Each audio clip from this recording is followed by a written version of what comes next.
నమస్తే victory media news కి స్వాగతం. ముందుగా హెడ్లైన్స్ చూద్దాం. అస్సాంలోని పలు కీలక ప్రాజెక్టులను ప్రారంభించిన ప్రధాని నరేంద్ర మోదీ.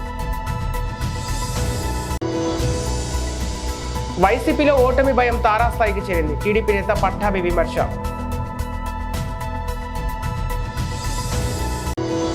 విశాఖలో ఘనంగా శివరాత్రి సముద్ర స్నానాలు, భక్తులతో కిటకిటలాడిన ఆర్కే బీచ్.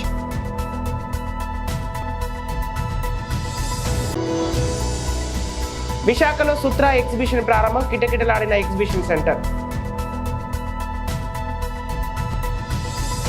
డీటెయిల్స్ చూస్తే మోడీ అస్సాంలోని పలు ప్రాజెక్టులను దేశ ప్రధాని నరేంద్ర మోదీ శనివారం ప్రారంభించారు. ఈ సందర్భంగా ప్రధాని మోదీ మాట్లాడుతూ, మా ప్రభుత్వం డబుల్ ఇంజిన్ అని, వారసత్వము అభివృద్ధికి తగిన ప్రాధాన్యత ఇస్తుందని అన్నారు.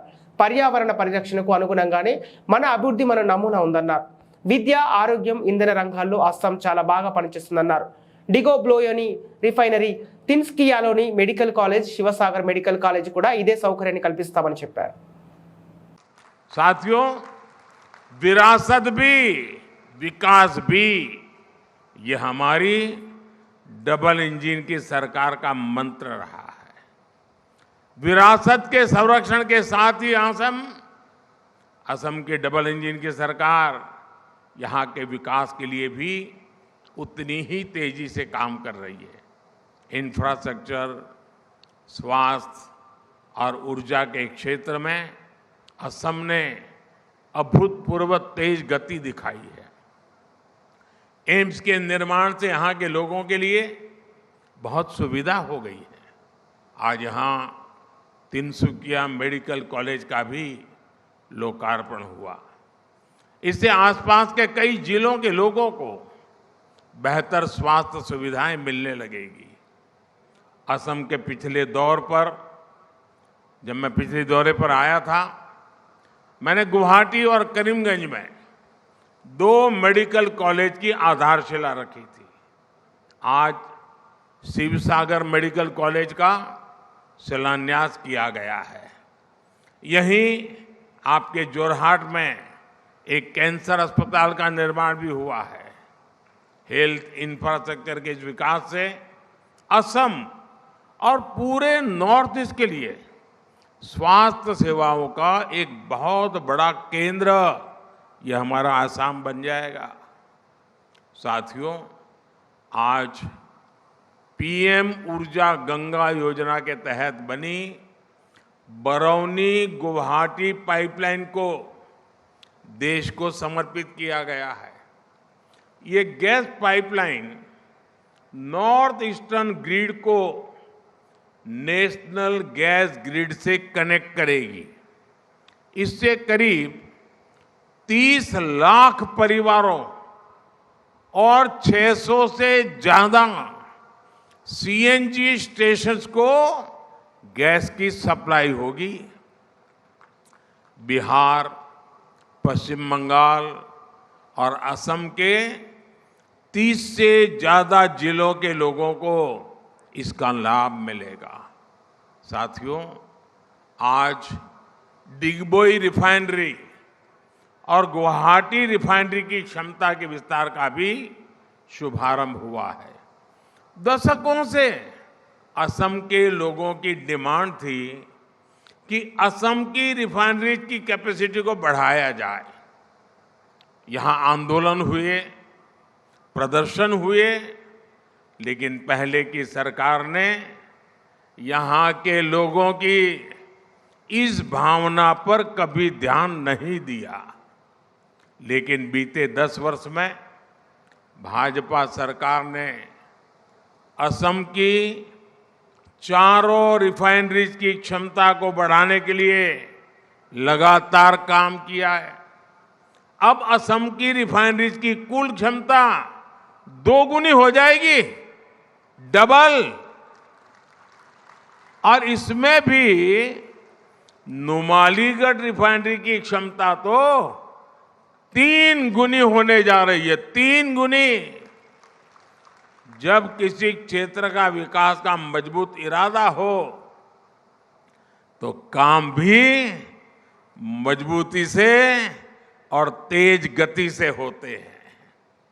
పట్టాభి ఏపీలో ఎన్నికలు దగ్గర పడుతున్న కొద్ది అధికార వైసీపీ ఓటమి భయం తారాస్థాయికి చేరుతుందని టీడీపీ నేత పట్టాభి విమర్శించారు.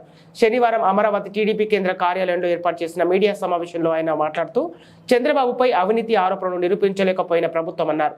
మరో కొత్త కుంభకోణం పేరుతో ప్రజలను మభ్యపెట్టే ప్రయత్నం చేస్తుందని మండిపడ్డారు. ఈసారి జరిగే ఎన్నికల్లో వైసీపీ ఓటమి చెందడం ఖాయమన్నారు. టీడీపీ జనసేన కూటమి అధికారంలోకి వస్తుందని ధీమా వ్యక్తం చేశారు. అంతర్జాతీయ స్థాయి సదుపాయాలు మనం కల్పించాలి. ఇంటర్నేషనల్గా స్పోర్ట్స్ ఈవెంట్స్లో మన బిడ్డలు పాల్గొని దేశ ప్రతిష్టని పెంపొందించాలి. ఒలింపిక్స్లో మెడల్స్ సాధించాలి, ఏషియన్ గేమ్స్లో మెడల్స్ సాధించాలి అని చెప్పి ఆయన ఒక కలగని ఒక విజన్, దానికోసం ఆయన బూకే టైంపుల్ చేసి అనేక కండిషన్స్ పెట్టి హైకోర్టు చెప్పింది. ఎస్, ఆనాటి ప్రభుత్వం బ్లైండ్గా బూకే టైంపుల్ చేయలేదు. అనేక ఇతర ప్రభుత్వాలు చేస్తున్న విధంగా అడ్డగోలుగా బూకే టైంపుల్ చేయలేదు. అనేక నిబంధనలు పెట్టారు. 700 కోట్ల రూపాయలు పెట్టుబడి పెట్టి తీరాల్సిందే అని చెప్పి నిబంధన పెట్టారు.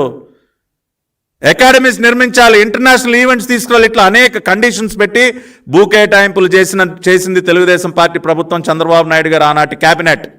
కాబట్టి దాన్ని తప్పుపట్టాల్సిన అవసరం లేదు అని చెప్పి చాలా స్పష్టంగా చెప్తూ, వాళ్ళు ఏసీబీ కోర్టు ఇచ్చినటువంటి తీర్పు పైన హైకోర్టులో వాళ్ళు మళ్ళీ దాని రివ్యూ పిటిషన్ వేస్తే చాలా స్పష్టంగా the decision of the previous cabinet cannot be called an offense. I hold there are no grounds to allow the revision case and it is accordingly dismissed. ACB court ఇచ్చినటువంటి తీర్పు పైన రివిజన్కి వెళ్లాల్సిన అవసరం లేదు, cabinet తీసుకున్నటువంటి నిర్ణయాన్ని మనం తప్పుపట్టాల్సిన అవసరం లేదు అని చెప్పి జస్టిస్ స్వరూప్ రెడ్డి గారు స్పష్టమైనటువంటి తీర్పు ఇవాళ ఆ కాపీని కూడా మీడియా ముందు ఉంచుతూ ఉన్నాం. అంతేకాకుండా చివరగా నిన్న తెలంగాణ హైకోర్టు ఏదో తీర్పు ఇచ్చేసింది, అవినీతి రుజువైపోయిందని చెప్పి మాట్లాడుతూ ఉన్నారు. తెలంగాణ హైకోర్టు ఇచ్చినటువంటి తీర్పు ఏంటండి? ఆనాడు రాజశేఖర్ రెడ్డి గారు చంద్రబాబు నాయుడు గారు చేసినటువంటి భూ కేటాయింపులను రద్దు చేస్తే ఆ రద్దు చేసిన అంశం పైన ఐఎంజీ భారత వాళ్ళు మళ్ళీ హైకోర్టులో పిటిషన్ దాఖలు చేశారు. దాదాపుగా 15 సంవత్సరాలు కోర్టులో వాదోపవాదాలు జరిగిన తర్వాత నిన్న తెలంగాణ కోర్టు ఏం చెప్పింది? ఐఎంజీ భారత భూ కేటాయింపుల్లో అవినీతి జరిగిందని ఎక్కడా చెప్పలేదు. వాళ్ళు కేవలం చెప్పింది ఏంటి? ఒక రాష్ట్ర ప్రభుత్వానికి భూ కేటాయింపులు చేసిన తర్వాత ఒక ప్రాజెక్టుకి మళ్ళీ ఆ భూముల్ని వెనక్కి తీసుకునేటటువంటి అధికారం ఉంటుందని మాత్రమే చెప్పారు. ఏదైతే ఐఎంజీ భారత వాళ్ళు హైకోర్టులో కంటెస్ట్ చేశారో, ఈ భూ కేటాయింపులో మాకు చేసినటువంటి భూమిని మళ్ళీ వెనక్కి తీసుకోవటం తప్పు అని ఏదైతే వాళ్ళు హైకోర్టులో పిటిషన్ వేశారో, దానిని ఒక రాష్ట్ర ప్రభుత్వానికి ఆ హక్కు ఉంటుందని మాత్రమే చెప్పారు. కానీ ఎక్కడా కూడా అవినీతి జరిగిందని ఒక్క మాట లేదు. దానిని కూడా వక్రీకరిస్తూ ఉన్నారు. నేను ఛాలెంజ్ చేస్తూ ఉన్నా, తెలంగాణ హైకోర్టు ఏమైనా చంద్రబాబు నాయుడు గారు ఐఎంజీకి చేసినటువంటి భూ కేటాయింపుల్లో అవినీతి జరిగిందని ఏ రోజైనా చెప్పారా? ఇంకా ఎదురు ప్రశ్నించారు. పదే అవినీతి అంటా ఉంటే మరి మీరు ఆ రోజున భూ కేటాయింపులు చేసినటువంటి ఐఏఎస్ అధికారులపైన ఎందుకు చర్యలు తీసుకోలేదని తెలంగాణ హైకోర్టు ఎదురు ప్రశ్నించింది. దానికి సమాధానం చెప్పలేకపోయారు. కాబట్టి ఇవాళ ఒకదాని తర్వాత ఒకటి వీళ్ళు చేస్తున్నటువంటి తప్పుడు ఆరోపణలు ఏవైతే ఉన్నాయో అవన్నీ కూడా పచ్చి అబద్ధాలని చెప్పి దయచేసి రాష్ట్ర ప్రజలందరూ కూడా అర్థం చేసుకోండి. నేను ఛాలెంజ్ చేస్తా ఉన్నా, సజ్జల రామకృష్ణారెడ్డికి నేను ఛాలెంజ్ చేస్తా ఉన్నా, నీకు ధైర్యం ఉంటే ఇవాళ నేను విడుదల చేస్తున్నటువంటి ఈ తీర్పు కాపీ ఏదైతే ఉందో, గతంలో ఏపీ హైకోర్టు ఇచ్చినటువంటి తీర్పు కాపీ ఏదైతే ఉందో, దీనిని నువ్వు తప్పుపట్టగలవా? దీనిలో ఉన్నటువంటి అంశాలు నిజం కాదని చెప్పే ధైర్యం నీకుందా అని చెప్పి నేను సజ్జల రామకృష్ణారెడ్డికి సవాల్ చేస్తా ఉన్నా. The High Court of Andhra Pradesh had clearly stated in 2006 itself that the land allotments that are done to IMG Bharata were with certain conditions, with a condition that 700 crores had to be invested. KGH Andhra medical కాలేజీలోని neuro surgery విభాగానికి చెందిన పరిశోధకుల బృందం జాతీయ అంతర్జాతీయ వైద్యులతో కలిసి science బీపిడా ఆనైన్స్ ఫ్యాలీ వంటి పుట్టుకతో వచ్చిన తీవ్రమైన మెదడు వెన్నెముకతో లోపాలను నివారించడంలో గొప్ప పురోగతిని సాధించిందని Andhra medical college principal doctor G Butchiraju వెల్లడించారు. ఆంధ్ర మెడికల్ కాలేజ్ ప్రిన్సిపల్ ఛాంబర్లో శనివారం ఏర్పాటు చేసిన విలేకరుల సమావేశంలో ఆయన వివరాలను వెల్లడించారు. ఆయన సమావేశంలో మాట్లాడుతూ ఇక ఈ అధ్యయనం భారతదేశంలోనే మొట్టమొదటిదన్నారు. ఇది ప్రతిష్టాత్మకమైన అంతర్జాతీయ జర్నల్ అయినటువంటి journal of American medical association network open అనే పబ్లికేషన్ ప్రచురించబడిందని తెలియజేశారు. ఎవరైనా యాక్సెస్ చేయడానికి ఆన్లైన్ ఉచితంగా అందుబాటులో ఉందన్నారు. ఫోలిక్ యాసిడ్, టేబుల్ సాల్ట్ చేర్చడం వల్ల మెదడు, వెన్నుపాము అభివృద్ధి ప్రభావితం చేసి అత్యంత సాధారణమైన తీవ్రమైన పుట్టుకతో వచ్చే క్రమరాహిత్యాలతో న్యూరల్ ట్యాబ్ డిఫెక్ట్ సమర్థవంతంగా నివారిస్తుందని అధ్యయనంలో నిరూపించిందన్నారు. కింద పబ్లిష్ చేస్తే ఇట్ గాట్ పబ్లిష్డ్ ఇందు ప్రశ్న మేము వాళ్ళకి అప్లై చేసాము. డిసెంబర్లో దే గేవ్ యాక్సెప్ట్. ఎప్పుడైతే ఇటువంటి మిగతా I already about 60 to 80 countries world over are practice. ఆ 2 కాళ్ళు చచ్చిపడిపోవడము, యూరిన్ కంట్రోల్ లేకపోవడము, ఇటువంటి చాలా సమస్యలతో పిల్లలు పుడతారు. ఇలాగ ఒకసారి అవకరంతో కానీ పిల్లలు పుడితే వాటికి ఆ డిఫెక్ట్ ఏదైతే ఉందో, పుండు క్లోజ్ చేయడానికి మనం ఆపరేషన్ చేయడము, కాంప్లికేషన్స్ మినిమైజ్ చేయడమే తప్ప ఇటువంటి బేబీస్ని మళ్ళీ కంప్లీట్గా నార్మల్గా ఉండేలాగా మనం తీసుకురావడం అనేది చాలా కష్టం. అందుకని దీనికి కారణాలు అన్వేషిస్తే జన్యుపరమైన కారణాలు, అలాగే ఎన్విరాన్మెంటల్ ఫ్యాక్టర్స్, మనం తీసుకునే ఆహారం, న్యూట్రిషనల్ ఫ్యాక్టర్స్, అలాగే కొన్ని రకాల మందులు కూడా వీటికి కారకంగా ఉన్నాయి. సో వీటిని మనం ప్రివెంట్ చేయగలం. This is one of the easily preventable condition.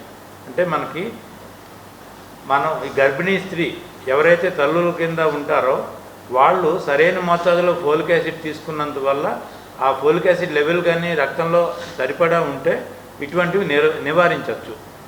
అయితే ఇది మన కంట్రీ చాలా పెద్ద country. Almost it is a sub continent with almost 130 crores of population.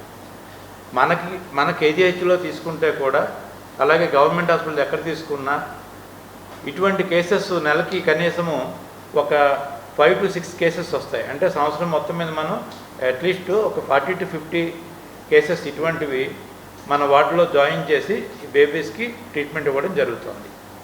వీటిని ఎలాగ ప్రివెంట్ చేయొచ్చు అంటే, మీకు అందరికీ ఒక అర్థమయ్యేది ఒక చిన్న ఉదాహరణ.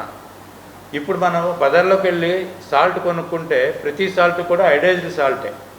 అది ఏ బ్రాండ్ అయినా కూడా ప్రతి సాల్ట్లోని కూడా ఐడిన్ అన్నది అదొక పోషక పదార్థం కలిపే ఉంది. మన చిన్నప్పుడు ఐడిన్ లేకుండా రాళ్ళు ఉప్పు అమ్మేవాళ్ళు, లేకపోతే మామూలు టేబుల్ సాల్ట్.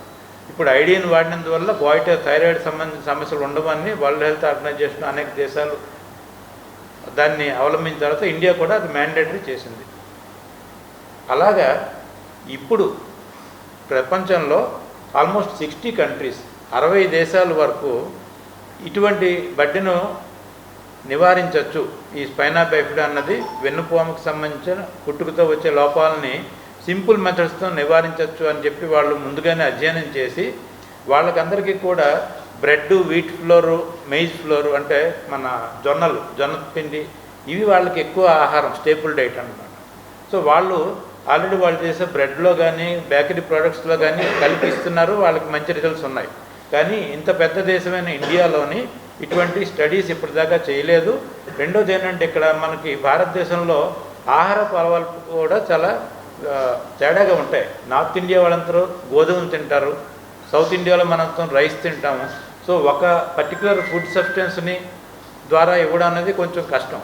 అందుకని మేము మిగతా కంట్రీస్తో, మిగతా ఎక్స్పర్ట్స్తో ఆలోచించి ఇప్పుడు ఐడిని ఎలాగైతే సాల్ట్లో ఇస్తున్నామో, సాల్ట్ ఇంట్లో ప్రతి వాళ్ళు వాడతారు. ఆ సాల్ట్లోని సేమ్ ఈ ఐడిన్తో పాటు ఇప్పుడు మన ఈ ఫోలిక్ యాసిడ్ కూడా ఒక vitamin.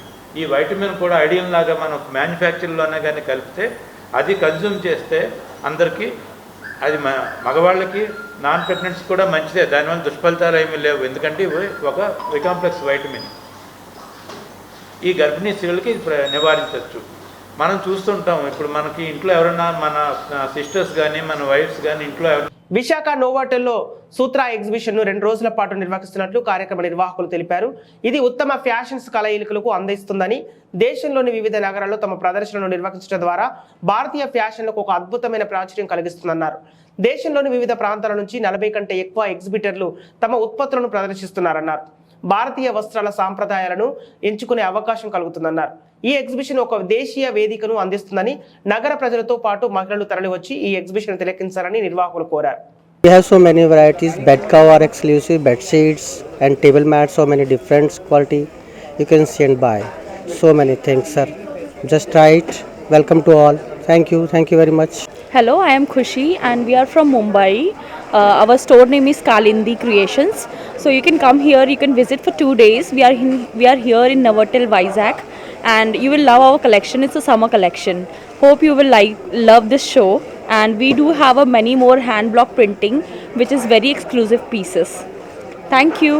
We have a starting price from 1500 to 35 last. I'm Ranju Malik from Bhubaneswar, Odisha.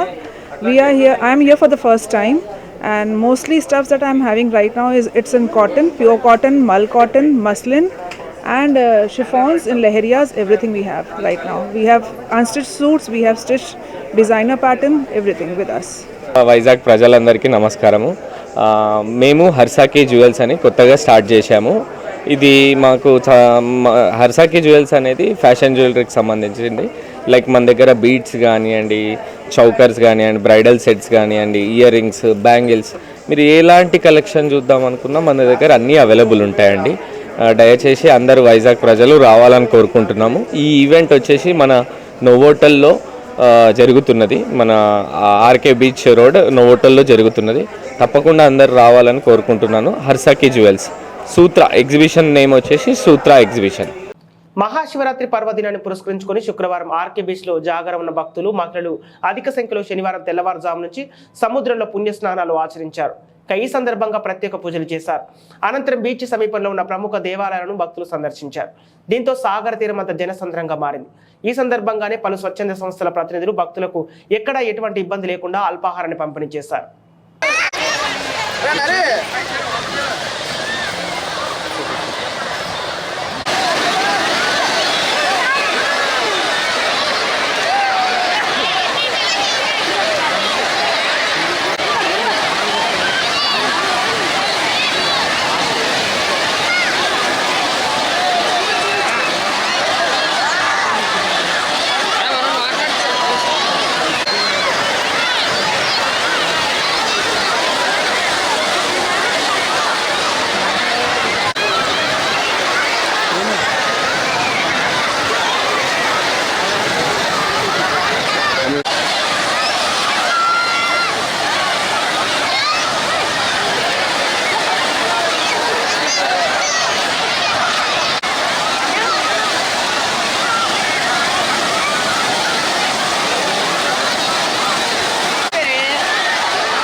సంవత్సరంలో ఈ రాష్ట్రానికి తిరిగి ముఖ్యమంత్రిగా జగన్మోహన్ రెడ్డి గెలిపించడానికి ప్రజలందరూ సిద్ధంగా ఉన్నారని, చంద్రబాబు నాయుడిని రాష్ట్ర ప్రజలందరూ మరోసారి ఇంటికి పంపించడం ఖాయమని వైఎస్ఆర్ పార్టీ విశాఖ నగర అధికార ప్రతినిధి ఎత్తిరాజుల నాగేశ్వరరావు అన్నారు.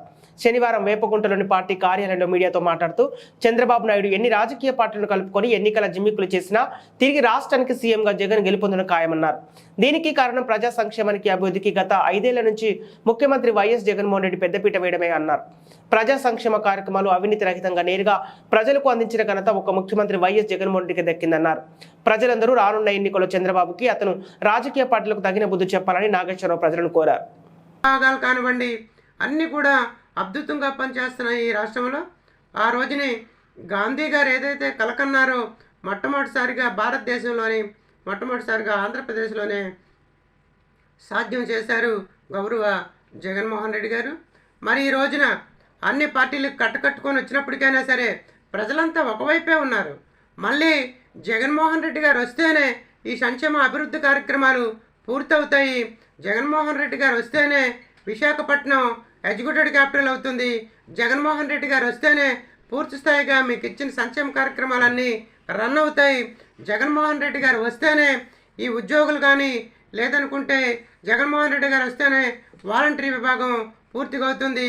జగన్మోహన్ రెడ్డి గారు వస్తేనే పెన్షన్స్ కంటిన్యూషన్ అవుతుంది. జగన్మోహన్ రెడ్డి గారు వస్తేనే ఈ రాష్ట్రంలో పూర్తి స్థాయిలో ప్రజలందరూ హ్యాపీగా ఉంటారని అన్ని వర్గాల వారు కూడా పూర్తిగా నమ్ముతా ఉన్నారు.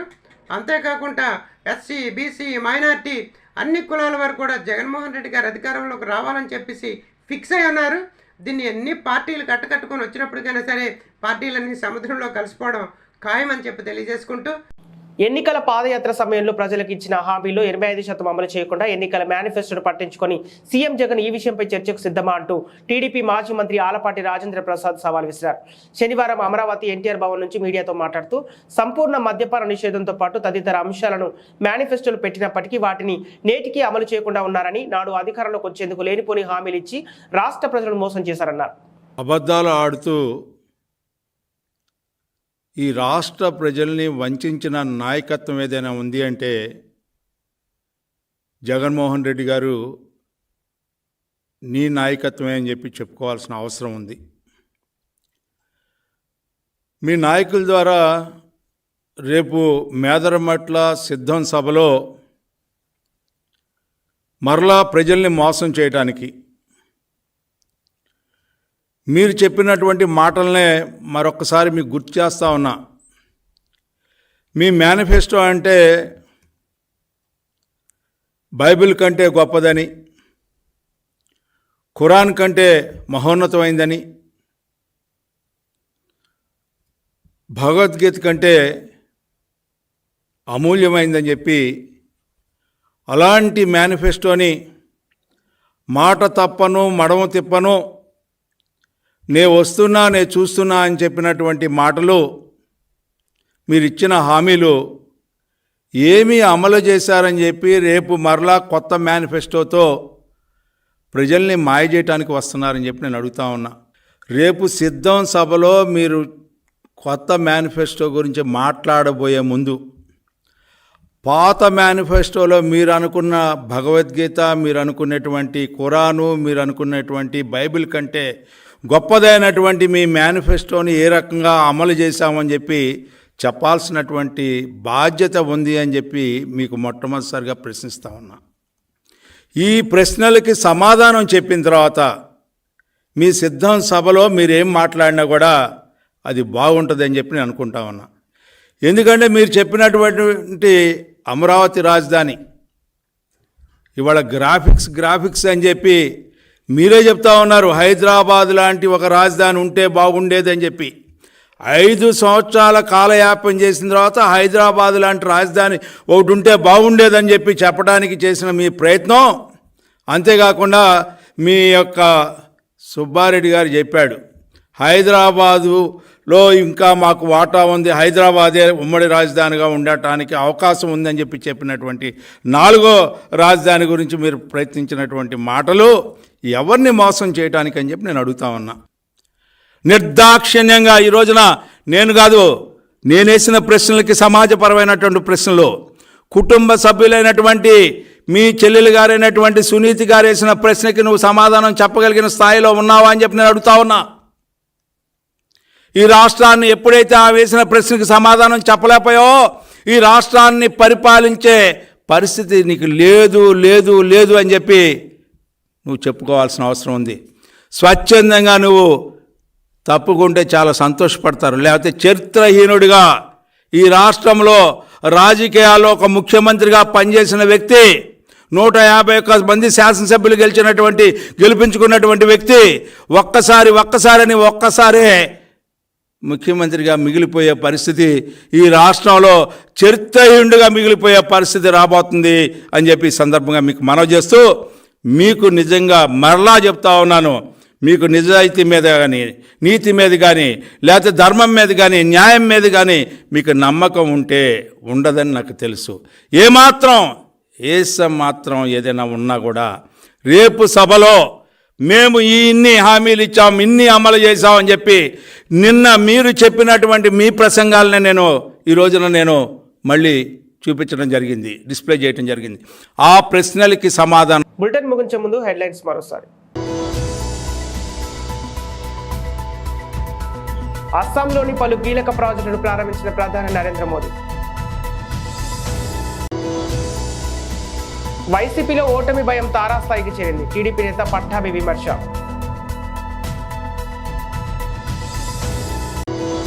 విశాఖలో ఘనంగా శివరాత్రి సముద్ర స్నానాలు, భక్తులతో కిటకిటలాడిన ఆర్కే బీచ్.